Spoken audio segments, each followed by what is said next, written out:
makakabawi na because in just a few seconds, magsistart na yung ating laban ngayon dito sa ating first series of the day and it's gonna be Ankara. Just in time, sabi nga nila, 'di ba? At BL side muna dito ang Matt Jess. Lumalabas na yung dalawang snipers, Ajex at si MZ. At mukhang sa duel na yun, si Ajex muna ang magwawagi. A double kill para sa kanya, para lang maiwasan, makapasok sa loob itong Matt Jess. Oh no, R7, ito yung maganda. Talagang bumabawi na sila doon lahat sa dagok na dumating sa buhay nila. Pero, Bessie, ang pumili ng mapa na to is R7, right? So, this is gonna be really scary pagdating nga sa Matt Jess na at least nanalo sila doon sa mapa pinili nila. And for R7, of course, if ever gonna pick a map, you really need to have this advantage and you're really hoping na mananalo nga sila in order for them to get dun sa game number 3 natin later on. Va will catch one. It's all up to A7J though, trying to wrap around and trying to force that 1v1. And kailangan talaga niya advance dito kasi kailangan niya iisa-isahin at i-isolate yung fights in order for him na makuha nga yung isang side. 1v1. Jex, alam niya na kung saan manggagaling posible pero meron pang nasa likuran. A good rotation pick up mula sa side ng R7 to get that first point that they truly want and need. Good reaction play din na ginawa nga dito ni A7J na he knows it already kung saan din talaga siya sisilip, kung saan ba yung pwedeng maging follow-up na talagang pwede pasukan nga ng mga kalaban nila. Pero in terms of utilities, at least isang nade lumipad na, wala silang mababawasan dito na sobra, pero it's just mga out of position lang din talaga yung mga kalaban nila. Pero ang maganda, alam na ng R7 kung paano nila pambipigilan si Loy nga nakapasok na mga tropa at mukhang hindi ata sila napigilan kasi si Loy dire-diretso na. Di nila napansin na ikutan na sila dito ni Loy. A good entry mula sa side ng Matt Jess pero hindi pa tapos ang lahat. Retake para sa kanila at mukhang isa-isang pumasok ang R7 dito and with Va onto the lurk from A-Long mawawala din siya. Matt Jess to settle it to a 1-1.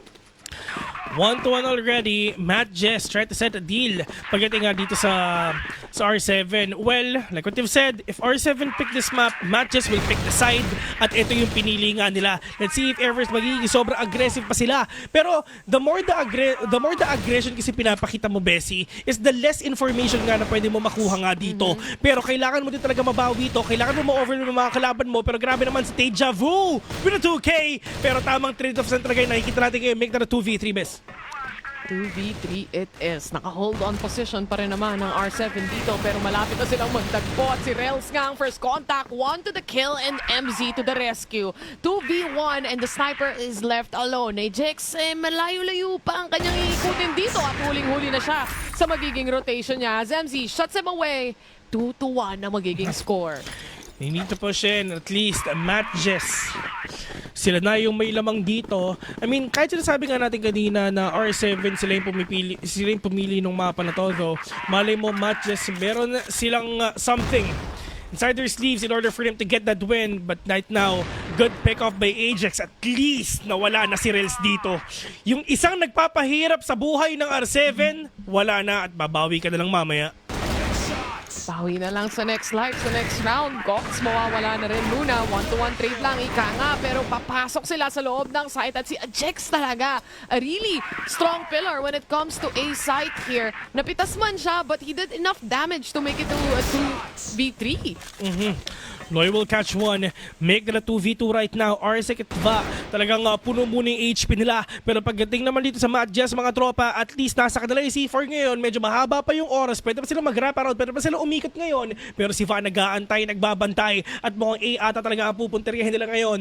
But for Matt Jess, at least they still have the space. A lot of space actually to rotate. At mukhang B na ata ang pupuntahan nila ngayon. C4 planted already. Para sa kanila, 2v2 pa rin naman to. Loy, half HP, ganun din naman si Va, no? So medyo even pa rin naman pagdating sa dalawa. Pero sino na magkakakitaan? Very deep, control and hold pagdating sa spawn mula sa side nila. At magugulat na lang din si Va. Nasa harapan niya na, R6. Siya na lang ang natitira at nawala pa siya. Pero ito na yung talaga yung pagbago ng api ng matches dito, Bes. I mean, for R7, yes, they've won yung first round. Then right after that, matches slowly and surely trying to get up sa mga paan nila para makabawi sila at yun yung kanilang ginagawa. Yung slow approach na medyo aggressive yung kanilang mga pinapakita. And they have the advantage already. You have the positioning. You have the confidence. At yun yung pinapakita ni Loy. Mainit si Loy ngayon. Push kung push para sa kanya. The confidence is key, sabi nga nila. Pero si Ajax, when it comes to confidence lang naman, kanina pa siya mainit pagdating sa A site. But look at this, it's a 4v2 scenario. And again, the AWM, pagdating dito sa pagre-retake nila, kailangan mo pa rin sinipin bawat corner, bawat silip, bawat corner. At yun na nga, at si Rels ang unang mawawala. Double kill pa para sa kanya. Yun yung corner na talaga Yun, pinapanood ni corner Rels. yun, man. Ayun, nakakita ka na ba ng R7 na corner? Siya yun. Kinorner talaga ni Rels lahat ng nakita niya doon, men. Pero, pagdating sa matches, talagang tuloy-tuloy talaga yung pagkapanalo nila. Pero pagdating dito sa first half, oo, malakas sila. Pero pag nag-switch side na tayo, ganun din ba yung maipapakita nila? Yan ang tanong. Smoked off nades yan ang mga kasalubong ng iba sa mga miyembro ng MJ. Pero nagsiset lang naman sila ng magiging play nila dito dahil yung mga flashes at smokes dadapo na pagdating sa A-site. Entry na para sa kanila. Cox nag-aabang lang. When it comes to stairs, isang makikita niya at isang mawawala. Gawin mo ng dalawa. And yung mga players nga dito na matches, mga tropa, andito na. Grabe naman talaga ang importante yung caster, yung nag-choke, hindi yung mga players. Yun. 30 seconds in mga tol, si MC nakapitas pa ng isa, make to the 2K already, pero through that smoke, that is MC with a 3K na hindi na niya kailangan makita yung kalaban niya para makapatay siya. Dami nangyayari, daming fights na Grabe. kailangan mong tignan dito. At gaya ng sabi mo, mas importante yung players ang hindi mag-choke pagdating dito sa mga matches natin dahil parami Caster na ng parami yung lamang ng matches for now dahil dalawa na naman ang nawala for R7 at nabuksan na naman ang lahat ng spasyo dito sa mapa na to. Nabuksan na rin yung pinto nila para sa kanila para nga makapalo na sila mga tropa. Pero pagdating naman dito sa R7, dalawa na lang ang natitira which is si Cox at si Ajax ngayon. Pero si Ajax si Cox, isa muna silang kill ngayon. Pero nasan ba sila? Medyo, yes, halos hindi pa sila nababawasan ngayon. Pero yung Madges, they're on a hunt already. They really need to secure that win. Hanggat nasa BL side sila, kailangan nila na ma-overwhelm, ma-overpower yung mga kalaban nila and force out an 8-1 scoreline. Pero para pagdating mamaya sa second half, konti na lang iisipin nila. Speaking of konting iisipin, mukhang ang R7 ay madami pang iisipin ngayon dahil medyo maraming corners ang kailangan nilang i-clear out dito. And Cox, masyado na siyang naka-hyper-focus sa mga nasa harapan niya. Instead, may matitira pa palang nasa kanan pa. Matches, tuloy-tuloy na pagpupush at pagra-rush. Yung setups nila dito is working out wonderfully with them as well. Tsaka yung mga pumapasok at may entry para sa kanila, they make sure that they actually get the punish in. Actually kanina, tinry ng Madges ka na mag-slow play. Ang ginawa ng R7 dito, pinush na nila or probably na talagang they really want to catch Madges off guard. Pero nagulat na lang ang R7 dito. Hala, sobrang aggressive pa nga nila. At di na nalaman kasi ba sila pupunta. Pero pagdating naman dito si Cox, nakadalawa pa. Loy nakabawi siya ng isa pero it's not yet over kasi Frey makakadalawa pa ata. Pero Arsec and Va ang natitira. Arsec is low. Pero on the side naman nila, 2 vs 2 naman to. Mahaba pa ang oras. Pero yung C4, hawak ni MZ. At least with all the nades, they know it already. At ipupus nila yung dalawa. Loy with a 2K on that 7-1 scoreline. And mainit talaga ng matches ngayon. Besi, kahit R7 pumili nung mapa na to, lamang na lamang ang matches. At yung the only time na nakascore ang R7, yung first round lang. Ang galing nilang lumaban sa duelo. Talagang nahahanap nila yung punish at mukhang sila naman ang babalikan ng R7 dito. Naiintindihan na ni Ajax yung ginagawa nila. Naiintindihan nila rin na kailangan niya mag-mid control dito with the sniper. Frey on the other hand, tag na rin siya at MZ muna mawawala. Laban kung laban, Cox versus the last remaining player para sa side ng MJ. At si A7J yan. 1v1. Once again, ito yung last round ng ating first half. Kailangan manalo ng R7 dito para at least magkaroon sila ng light at the end of the tunnel para makabawi sila mamaya. You don't want to end the first half on an 8-1 scoreline, Bessie. If nangyari yun, dalawa lang talaga yung matitira nga sa side ng Madges para manalo, pero nagkita na yung dalawa, yung damage mukhang hindi ata sila nagkita. Mukhang hindi ata sila nagkatamaan rather, pero hawak ni Cox yung bomba. At paano gagawin ni Madges dito para nga makabawi? And it's all up to him though. A minute left in the clock, medyo mahaba pa. Actually, mahaba pa for him to wrap around si Cox ngayon. Pero with that swing, let's end the first half with an 8-1 scoreline. Make him think, ika nga, di ba? Smiley pa yung account ni Wapulman dito. Pero anyway, 8-1, Madges sila so far ang nakakalamang ng malaki pagdating dito sa scoreline natin. And when it comes to R7, makakabawi ba sila now that we swap sides as well? Sila muna nga atake at mukhang inatake nila dito si Loy na mainit pa kanina pa actually. Matinding atake talaga yung ginagawa nila mga tropa. Si Van nakabawi na, make that a 4 versus 3. Oh no, R7, ito na ata talaga yung pagbangon ng api na pinapakita nga nila. MZ and Frey ang natitira, make that a 2v4. Arsec is low pero mamamaalam din siya. At ito na nga si MZ, dire-diretso na siya with a swing na ginagawa nga dito ni Deja Vu. Diyos ko, si Frey pa rin talaga nakakakuha. Kanina 2v4 na, naging 2v2 pa, naging 2v1 pa. Lamang na ang R7 pero isa-isa pa silang nawawala. Hindi nila alam, nasa likuran. Yun! Yun na nga, at huling-huli ni Va, yung dalawang gustong pumasok at mag-retake sa loob ng site. They had no clue kung nasaan yung positioning ng last player dito.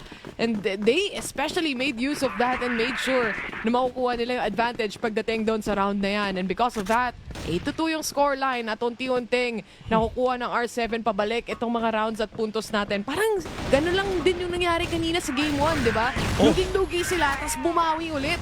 Oh, at malay mo yun talaga yung mangyari ngayon, Bessie. Pero ang mahirap doon, 7 rounds straight dapat ang maipanalo dito ng R7. At sobrang, sa totoo lang, medyo mahirap ngayon but wala kang choice but to do it. And right now, on the side of Matches, yung dalawa na wala pa, si MZ, si A7G at si Frey na lang dito ang natitira. Pero on the side naman kay Frey, medyo malalim to, medyo delikado to. Once nag-swing out yung mga kalaban niya talagang GG talaga, pero si A7J nakaisa na. And good opening nga para sa kanila, at least nabawasan na yung R7 ng isa, pero pagdating naman si HP, yung dalawa medyo critical.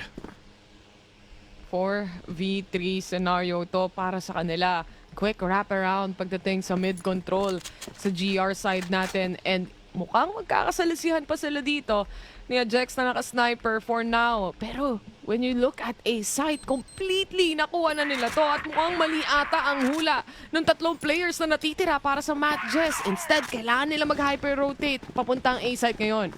Saan sila papunta? Saan sila pwede makakuha nga ng kill ngayon? Once again kanina nabawi pa rin ng Madges yun kahit dalawa na silang natitira. Pero sabi ni Ajax hindi na. Nabawi namin kanina at itutuloy-tuloy namin ito ngayon. And with that crouch play nga na pinapakita nga ni Ajax, Yusko, nakados pa siya. MZ na lang ngayon na mag-isa. 14 seconds in, medyo mahirap nga to pero with that kill through that smoke, at least makakayanan pa niya. Pero 6 seconds, the time is not in your favor, buddy. Hindi na nga pabor yung oras sa kanya, kaya sasabog na rin yung C4 at mawawala ang lahat. And R7, so far, so good when it comes to gaining back those round disadvantage na nakita natin from the first half a while ago. 8-3 na yung scoreline natin dito. Pero to say the least, parang ito lang ulit yung Matches kanina. Meron silang gap, may cushion sila para magkamali at walang problema kung makakuha ng at least 2 rounds itong R7. At alam nga nila kung sino talaga pwedeng tignan nga ngayon at mukhang delikado nga talaga kasi nga dire-diretso na sila. Make that a 4 versus 5 already. Sa A7J na wala na. Pero pagdating naman dito sa R7, Diyos ko, nakatamaan sila mga kalaban nila. Frey and Loy will catch one though. Pero 3 versus 3, Loy is low on HP. C4 nasa kamay naman ng R7 players pero nagdedesisyon pa rin sila kung saan exactly pupunta mo ka magkakakitaan pagdating dito ang mga players at yun na nga Cox ang unang mawawala but they revert back at Sva makakakuha pa ng trade in dito kahit papano yung bomba hindi tatama pagdating sa kanya low na yung 2 HP ng players dito from Matches. Pero on to the side ngayon ng Matches, literal na isang ubo na lang sila pareho. Literal. So isang ubo na lang totol. Pero ang tanong kung makakayanan pa ba nila Yung mga players ng R7, walang idea kung nasa ba yung mga kalaban nila at yun yung advantage gun na meron ng Madges ngayon. Slow play, play for picks, contact play, at delikado nga to kasi mayroon ata silang magandang anggulo. Si Va nakapasok na, pero si Ajax naman ngayon natitira. Pero yun na nga, it's all up to one though. Make na 2v1. Yung C4, hawak ngayon ni Va. 2v1 pa ngayon. And medyo naiilang siyang mag-plant ng C4 for now. Instead, magro-rotate siya sa harap ni Loy. At nahuli pa ng dalawang miyembro na sobrang low HP. Yung natitira for R7 when it comes to the rotation na masyado silang worried, mahuhuli pa rin sila. Yun na nga yung sinasabi natin to, Bessie, na kahit isang ubo na lang dito yung mga players nga ng Madges. Rotation lang, nakakabawi na nga sila. At kitang-kita na nga natin yon doon sa angulo na meron ng Madges. Sobrang perfect talaga. At sobrang sayang kasi yung isang bullet na sana binigay nga ng R7, hindi pa tumama sa kalaban nila. Pero ito na yung crossfire nga talaga. Pinapakita nila mga tropa. Si Frey nakadalawa na, pero nasa ba yung iba? At ang problema, si Ajax na nandito ang natitira. 1 versus 3. May isa pa ba ako tapos na? Jax boy na buhay pa. Full HP para sa kanya. 2v1 kung kanina rotation ang puhuhunan. This time, mukhang mapapaatras siya. C4 is also dropped as well. So matinding angle isolation ang kailangan niyang laruin dito. Mukhang double swing. Dalawang players ang sisilip sa'yo. At yun na nga, Matt Jess. Kukunin na naman nila ang punto. Second map that we have right here. Yeah. And they performed.